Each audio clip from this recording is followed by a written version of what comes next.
Welcome to Bloom, a place to be inspired to be the best version of yourself and make an impact in the world. Today, my guest is Claudio Senhauser. He's a presentation coach. And what I really like about that is that he helps people when the stakes are really high, where they have spotlight moments where they really need to shine and show what they can do, what they know, and in order to have an impact with their projects. So I think our conversation is really relevant for a lot of our listeners. So Claudio, I'm really happy to have you here. Thank you for having me. It's a real pleasure, Jole. You've been on my podcast a long time ago, it seems. And it's so great to be in your home today. Wonderful. And I welcome you to my home, even though you insist you're not a highly sensitive person. We agree to disagree on this one. We'll talk about labels later on. But first, you have a life full of varied adventures. So maybe you could introduce us a little bit to your past, because I really like you did so many different things, and you went from Switzerland, now you live in Thailand, but you did all kinds of things. And I think that path of going from computers and from a technical life, or an involvement with, machines, to an involvement with human beings and helping human beings shine. Over to you. Yeah, okay, Jole. So I'm Claudio, and I was born and raised in Switzerland. And when it became time to figure out what do I want to do with my life, then I took the lazy way out and said, I'm going to go into a business apprenticeship, because that gives me some certain foundation. And from there, I can go any which way. And I really seem to have lucked out with the company that accepted me as an apprentice. It was NCR in Switzerland, one of the top computer companies at that time, very influential, very innovative. And I went through the apprenticeship program. After that, I went into programming. I was a COBOL programmer for a little while, doing mostly customer support, going out to customers and fix their applications, look where there are bugs and fix them.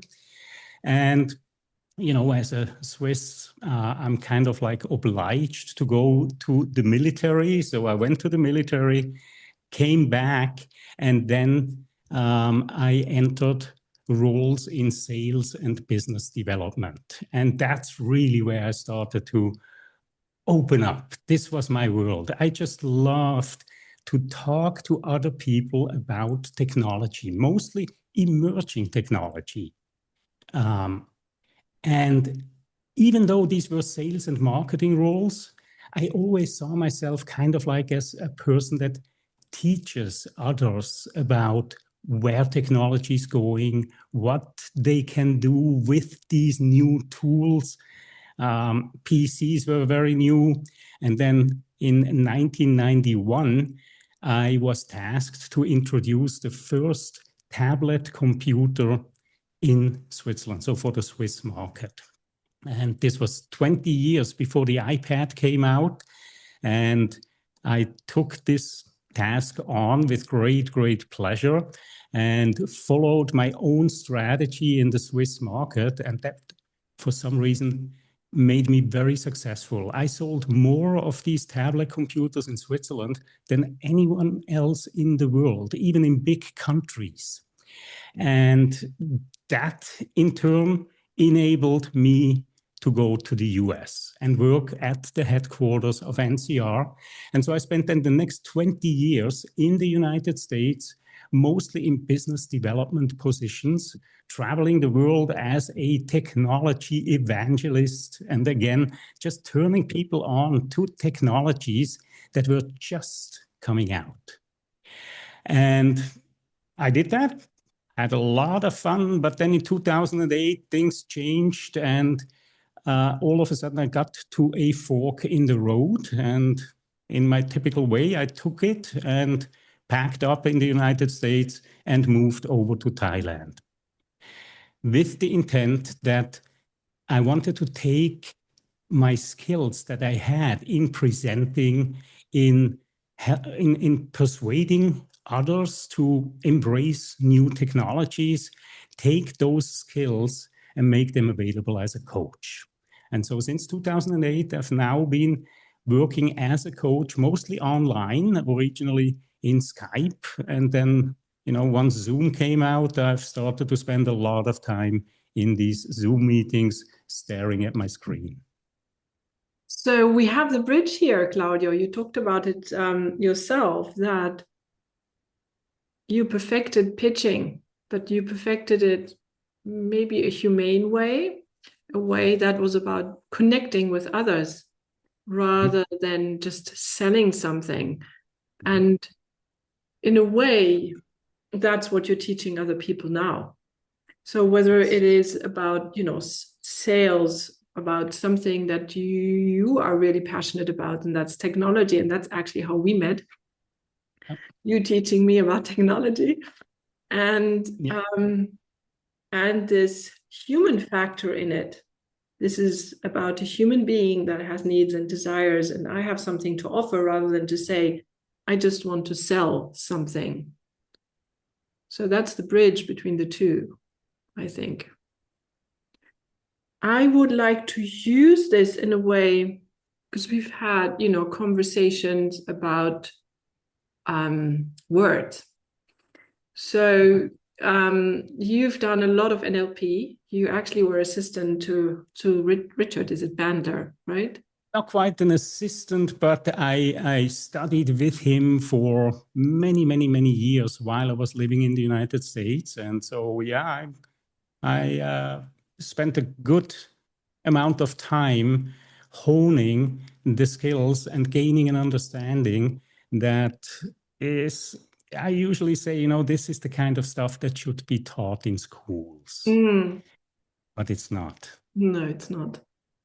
No, it's not. But I would like to focus on, or we can return to this, but I would like to focus on, you said language as a symbolic representation and an internal map. And I think it might be very fruitful for the listeners because most of them probably know that my approach is a more embodied approach. And I would really like to have a discussion with you about where's the intersection between that. There's usually people have a rift. It's either words or body. And I think we both can agree that that's not a very helpful approach. So I would like, for you to maybe explain a bit what NLP is about, Neuro-Linguistic Programming, for those that don't know what that is.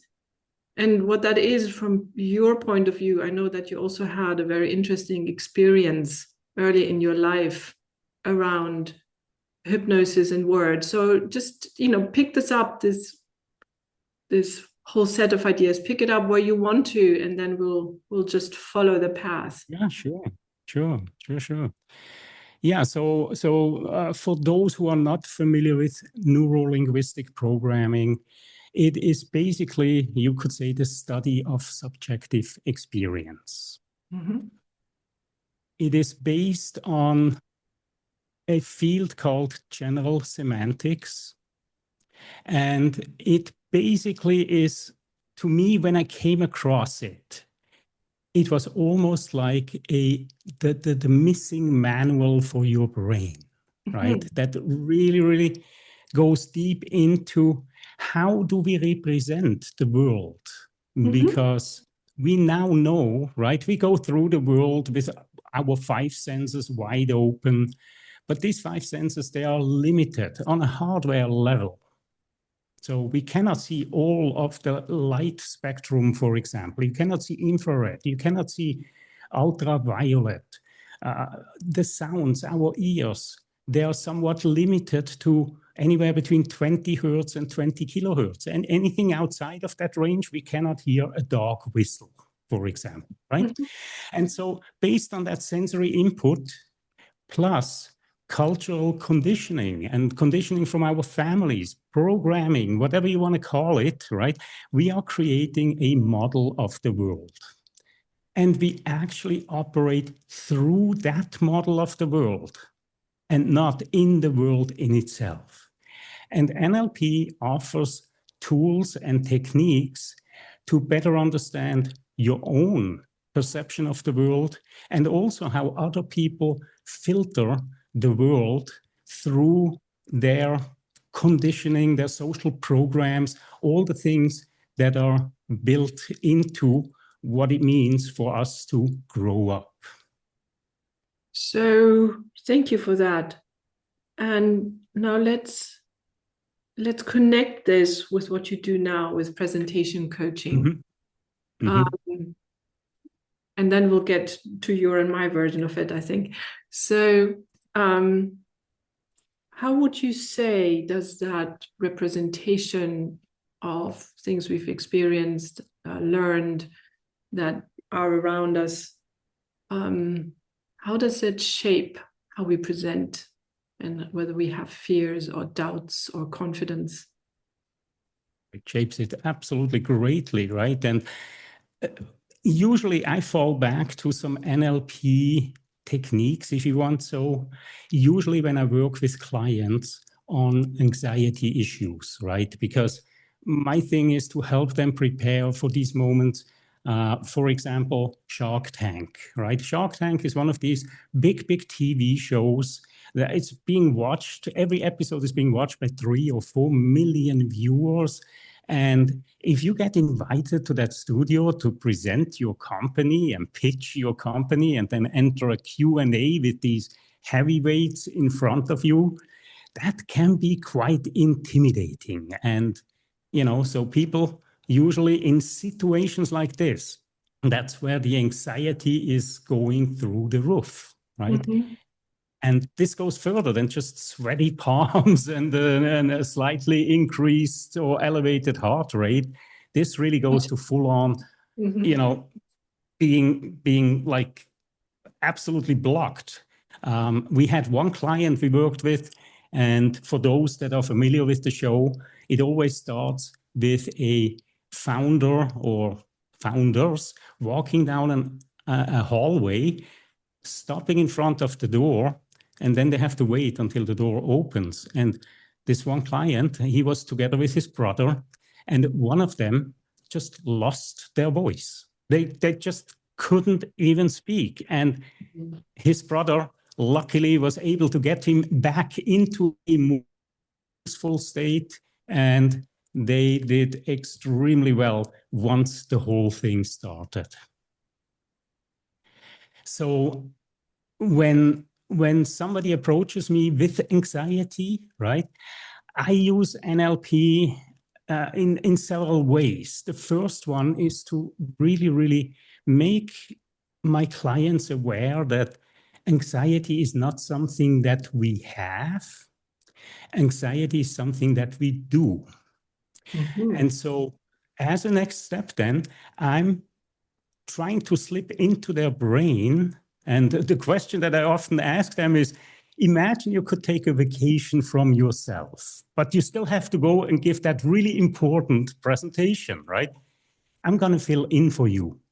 But I want to do such a good job that I also want to experience that anxiety. Mm-hmm. So help me understand, how do you do this, right? And when we think, when we process information, we do that with images. We do that with sounds, internal sounds. All of our senses basically come in 2 flavors, external and internal, right? We can look at the world, or we can just imagine things and see them as well. And so I try to find out, how specifically does somebody do anxiety? And then based on that, we can work on making subtle adjustments that basically take that trigger that normally induces anxiety and reframe that somehow, right? And for me, anxiety is a good thing. I just don't like the word anxiety. So there are at least two interesting things in here. So explain the word reframe, because for many people that might not be obvious what that actually means. Yes. And again, you know, it's words, right? And words have different meanings to different people in different contexts. So for you, reframing might have a slightly different meaning behind it in a therapeutic kind of sense. In NLP, it has a specific meaning. In my case, what I'm basically referring to is changing the frame of mind that somebody has. Like if somebody views, again, they are viewing anxiety as something that is bad, that is blocking them, rephrase it in your own mind, or again, reframe it into something more positive that we can use and leverage in a presentation. Because one thing I have noticed in my own presentations, whenever I'm not feeling a certain level of anxiety, it's usually not the best presentation that I've been giving, right? So for me, anxiety is actually part of the entire experience. And the key is, again, to view it in our minds as something positive and not negative. And it only requires a couple of adjustments usually that somebody says, you're right. This is actually excitement that I'm feeling. And when I get a person to accept that, right, that these feelings that we have and the physical reactions to them, sweaty palms, elevated heart rate, and so on, that is actually a sign of excitement and not necessarily anxiety, right? So that's what I mean by reframing the entire experience that people have internally. Thank you for that. So I'm completely with you in terms of forming. As a singer, I know as well that if I'm not a little bit excited, I'm not engaged. Yeah. So, but there's always a but. If we talk about trauma, let's take that chap who literally lost his voice. That is more than anxiety. That is more than just that. In my world, would need more than a reframe, a mental reframe. To me, we've talked about that. There is no difference between the mind and the body, right? I remember saying to you the sentence, can't remember his name, I said David Grant, who said, I don't believe in a mind-body connection because I do not believe in a mind-body separation. Indeed. So that, in that way, talking about saying we have a different take on body and language is technical, basically. But at this point of our discussion, I would say if somebody really carries trauma or heavy trauma around presenting, it needs more than a language or mental reframe. It actually needs a reframe of your memory system that is deeply embodied. Would you agree with that? Sure. Yeah. It definitely, and these are extreme cases, I believe, right? Where somebody has had such a traumatic experience in the past. But I would say in the majority of clients that I work with, right?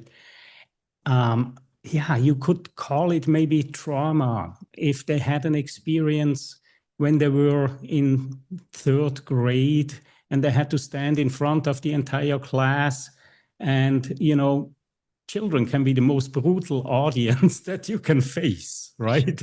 And so maybe their zipper was open or something, and they stand in front of people and everybody laughs, right? And that can certainly have an impact on it, right?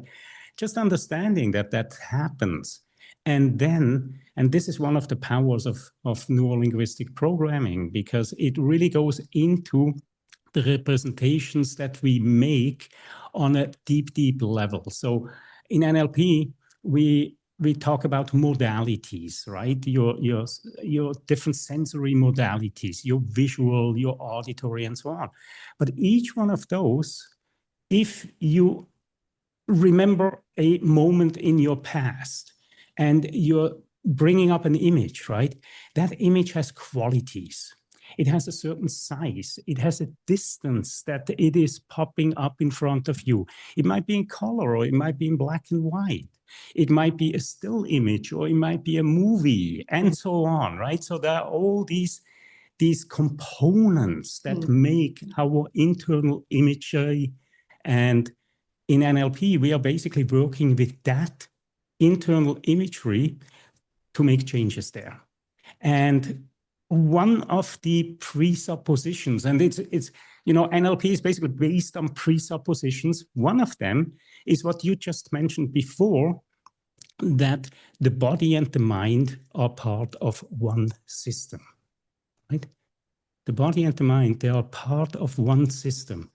And we also absolutely strongly believe that nobody is broken, right? This is something that we hear in psychology a lot, is that, people are broken and they need to be fixed. And that's not necessarily the case. It's just that the program that they're running inside of their mind might be not as useful as somebody else's program. But then they're comparing themselves and say, oh, I'm broken. But no, you're not really broken, It's like... You just have a code that is not, I call it unhelpful. I prefer to, not say, right.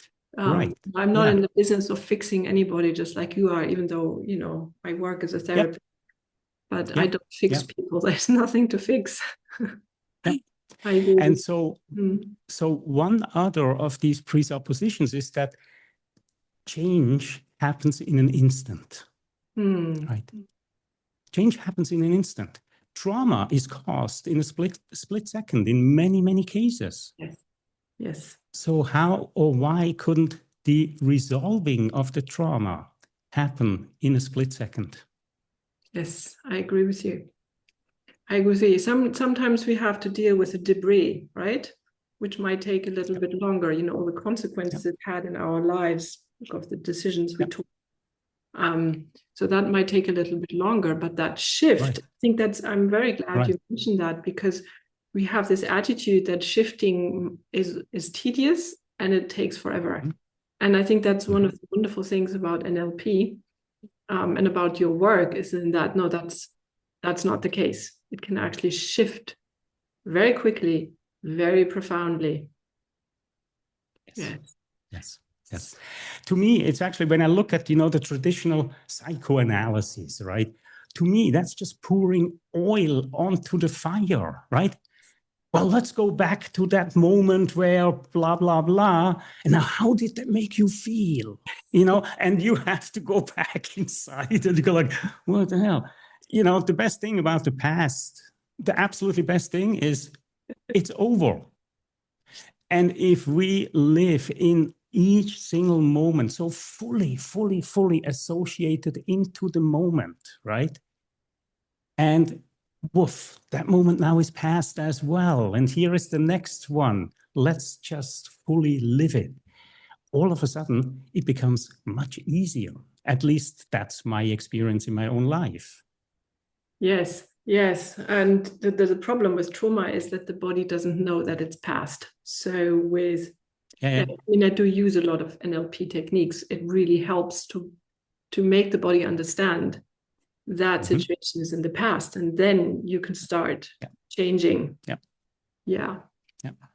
So I think you just gave me a very nice bridge to, I think, an absolutely amazing story. You told me what happened when you were 14 years old, which proves what we've been talking about. So if whoever is listening, here's a story that will actually show you that what we are talking about is actually possible, if you're willing to share. I certainly am. And, your audience is the audience that probably goes like, wow, okay, whereas some other audiences might say, oh, come on, when you were 14, but the story in a nutshell is that I was extremely short, right? When I was 14, I wasn't even 1.40 meters yet, right? I was extremely short. And I happened to meet a hypnotherapist at that time. And one of the first questions he asked me, because I went to him for help, or my mother felt that I could use some help in something. And once I was alone in the room with him, he said, okay, let's forget about that problem there. I want to know how you feel about your height. Mm-hmm. And I was like, well, not all that great, It's like I'm 14 now, and all the girls ignore me because I'm 2 heads shorter than they are, and so on. And he's like, let's just work on that a little bit. How tall would you like to be when you finish growing, right? And I have to also say, I come from a small family. My dad was 1.52 meters. My grandmother was 1.40 meters, right? So it's like all really, really small people. And I said, I don't want to, become 2 meters or so and then look down on everybody in my family. I think 1.75 meters would be okay, right? And so we worked on, he did his work and I was just there, and he taught me self-hypnosis and taught me a couple of techniques. And well, long story short, you can look in my passport today and my height is listed as 1.75 meters. Which was the target. It was the target you had set. That was exactly the target. Now, again, you might say, well, 14, when people have growth spurs and so on and so on. But the way that he explained it to me in that very, very first session we had was, he said, look, Claudio, your belief system is very, very strong and it impacts your body as well. So ever since you were a baby, when you were a newborn, probably people looked into your crib and said, oh, he is so cute, but he will never grow really tall because everybody in his family is so short, right? Mm. And you believed that. And that's where you are going. So we are just unlocking that belief that limits your physical growth. And let's see where it goes. And again, today I'm 175. I just love this story because it shows the power of our belief system. And it shows that intersection between words and the body, which I think, especially for sensitive people, is hugely important because we have all these victim stories. We have all these I cannot deal with, and that is too much. And nobody likes me. Nobody is like me. Nobody includes me. So we have all these huge stories about what's possible for us. And I love your work because it helps people to let go of that imprint, of that idea they have about themselves. And, everyone that knows me knows that I'm adamant about sensitive people having to step up. No time to hide under the table. We need to play our part in the world right now. And as a matter of being able to go ahead, sorry. Being able to present yourself and let go of these old internal representations of who you are and what's possible. Yes. Very, very important. Our podcast episode that you did in the zone, right? And my podcast was about presenting, pitching, and so on. And in our preparation, we struggled and said, what kind of an angle do we want to find, right? And ultimately, we called that episode The Missing Link. And to me, that was so profound in a way, right? Because, and your listeners are identifying themselves with sensitivity. They are labeling themselves as highly sensitive people. And somehow I always get the feeling that so many view it as a liability or something negative in their lives and are withdrawing even further into the shell rather than taking a good inventory, right? A good inventory at your own skills and just say, what am I really good at?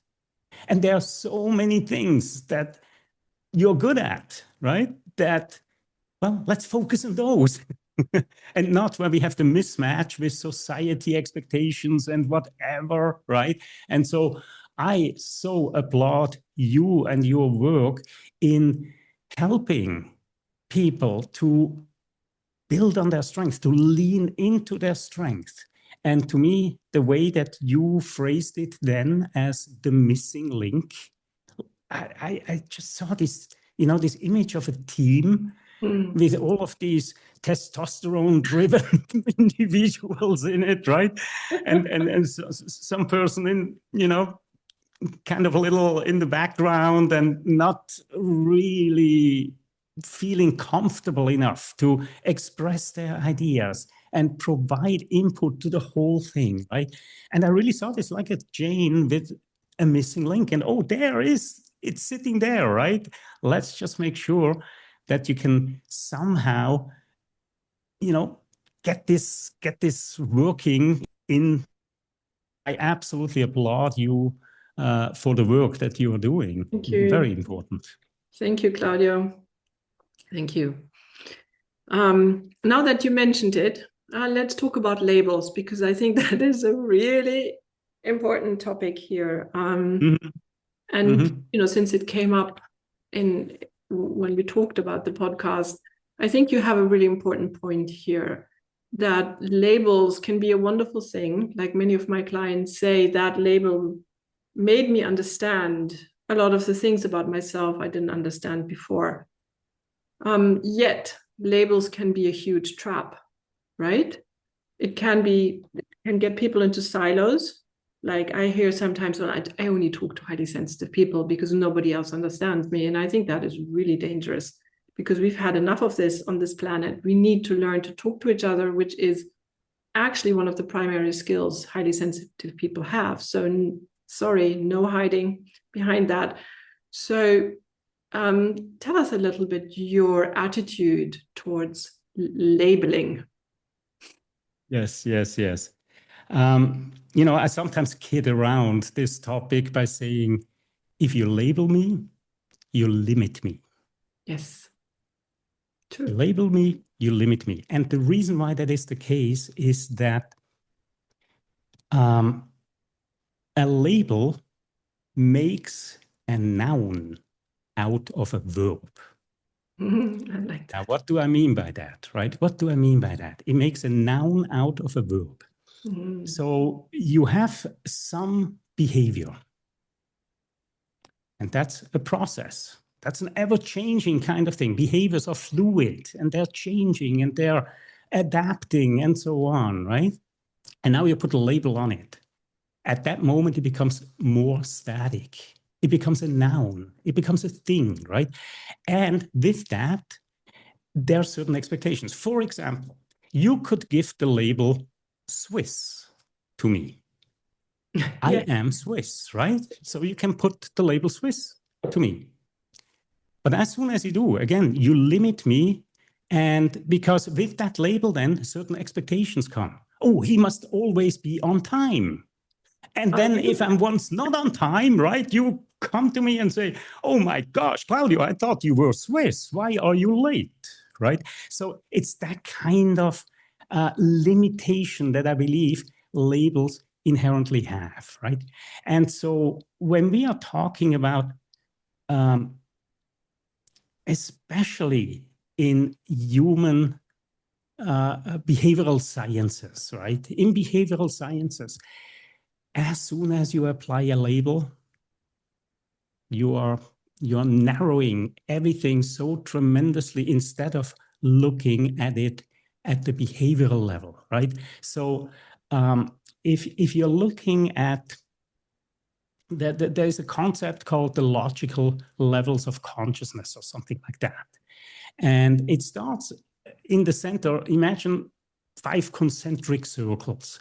And in the center is the identity. That's the core of it. And around it, you have beliefs that drive the next level, the next circle. These are the capabilities, right? These are the things you're able to do. And your beliefs dictate your capabilities, right? If you have a belief that you cannot do something, well, you're all right. If you have a belief that you can do something, yeah, you're right? And then outside of that, we have the actual behavior. So we have identity. Around that, we have our beliefs, we have our capabilities, and then we have the behavior. And outside of that is the environment through which we move, right? Mm-hmm.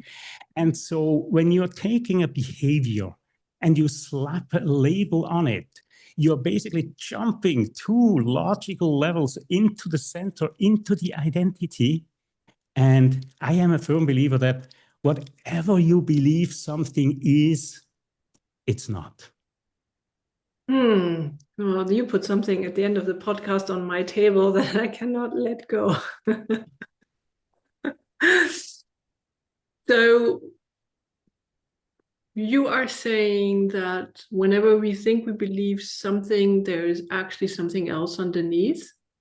What is it that you're saying? No, I'm saying that when we label something, right? When we label something, we label it based on a behavior. But the label points to identity, right? So there's somebody who has, well, give me some typical behavior of a highly sensitive person. Just one.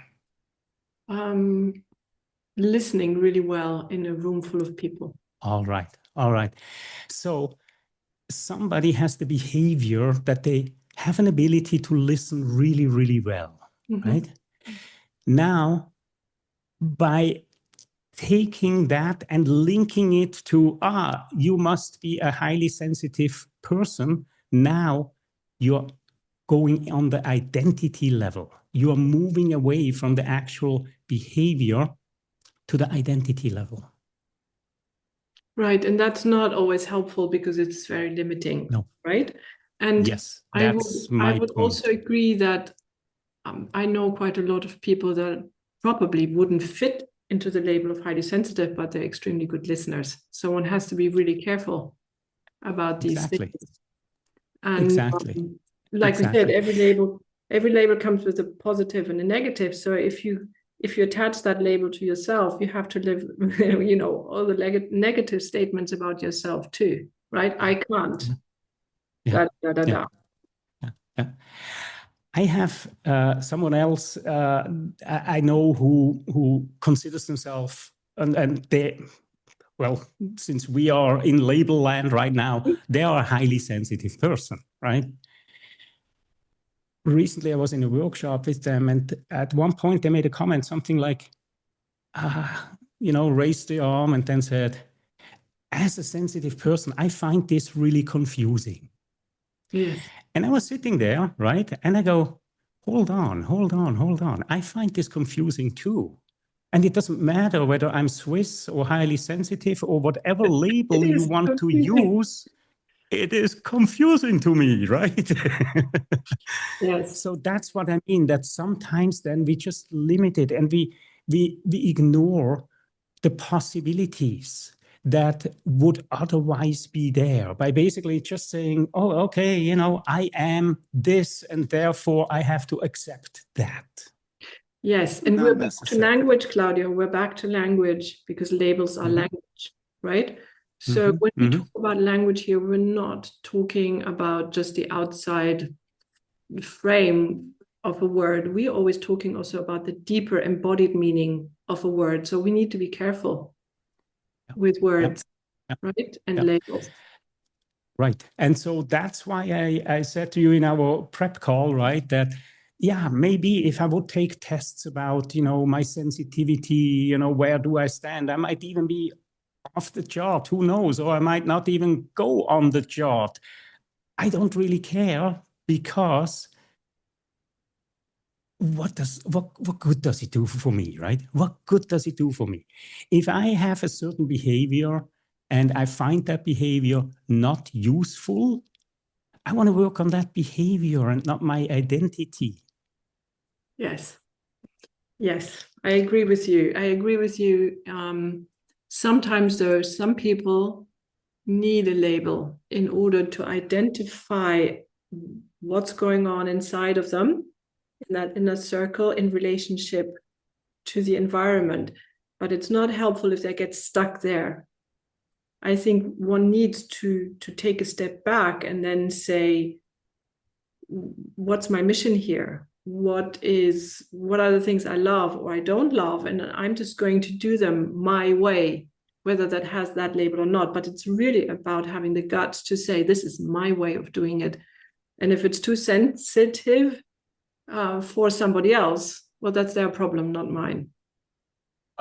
Right? Because at the end of the day, we are all so different. We are humans. And so some aspects of our beings are the same or similar, but on the other side, when it comes down to it, and the reality that you carry around in your mind, there are 8.2 billions of that. We are all so different, right? And so when I hear words like neurodiversity, right, it's like, yeah, of course, it's like, why do we have to label that? It's like when you go shopping for groceries, right? And you see organic vegetables, why do we have to label them organic? Those are the normal, whatever, yes, they vegetables. Should be. They should be. Yeah, right. So to me, that's really my entire point with this is we are all different, right? Mm-hmm. And well, and it's about taking your or how you're peculiar and how you're different and enjoying it, living it, driving that car, as I say, just drive that car and don't always ask for permission. And if a label helps you to identify your car, do that. But if you have a lot of the traits of a highly sensitive person, but don't want to call yourself that way, just enjoy and live those traits. Share it with other people. So, Claudio, to wrap this up, my last question is always, what did I not ask you that you think might be interesting to my audience? If nothing comes up, I have a question for you. So don't fret. Well, what did I not ask you? There are about a gazillion questions that you did not ask, but maybe the question of how do you personally prepare for a podcast like this, right? So because we always, on the shows like this, I share what I do with other people and so on. But how did I prepare, for example, for today's conversation? How did you? And the answer is I didn't. Mm-hmm. I absolutely trust that the best conversations are the ones that flow freely, right? We just need to have a starting point somewhere. And the rest, if you have a good conversation, you have a good conversation. There is nothing to prepare. Now after, we were talking for 45 minutes, right? And I would say, how could I have prepared for this? How could any preparation have made this better? It probably wouldn't, right? So my advice to anybody who is doing something like that, right, is trust the force. Trust the force. You know what you're talking about. You know what you want to talk about. That's all that matters. Sit down and the odd thing is my career is all about preparing for important moments of communication, right? But for a podcast like this, for a conversation, I don't even prepare. Well, I think one could say you've been through your own school and you have learned to trust. And I think that's what you do with other people. You teach them how to trust. And again, we're back to something we discussed before, which is nothing needs to be fixed. You need to return to something. You need to unearth something in order to have the peace of mind, the trust, and the confidence, or the confidence to have the trust that something will show up because you are capable of delivering your expertise. So people can maybe take that as a strategy, you know, because I would like to leave people with a very short strategy, and that is what you just explained. And that is work. Well, I'm not sure work is the right word, but maybe you can help me out here on building that trust. With yourself, right? With yourself. So it's not about the other person, right? It might be about the project, which is always important to have your eyes on the project, but you also need to have that inner guidance system that is not focused on the other person or who else is in the room. Because in the moment that you do that, you lose connection to your own wisdom and to your own knowledge.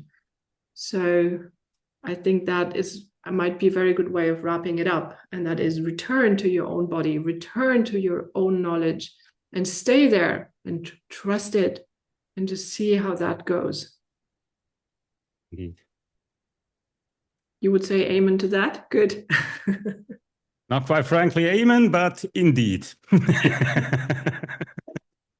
Thank you, Claudio. Thank you for this conversation. Thank you, Jole. This was a wonderful, wonderful experience. Always happy chatting with you. And I hope that your listeners will enjoy this conversation as much as we did. As we having have, it. exactly. Thank you, Claudio.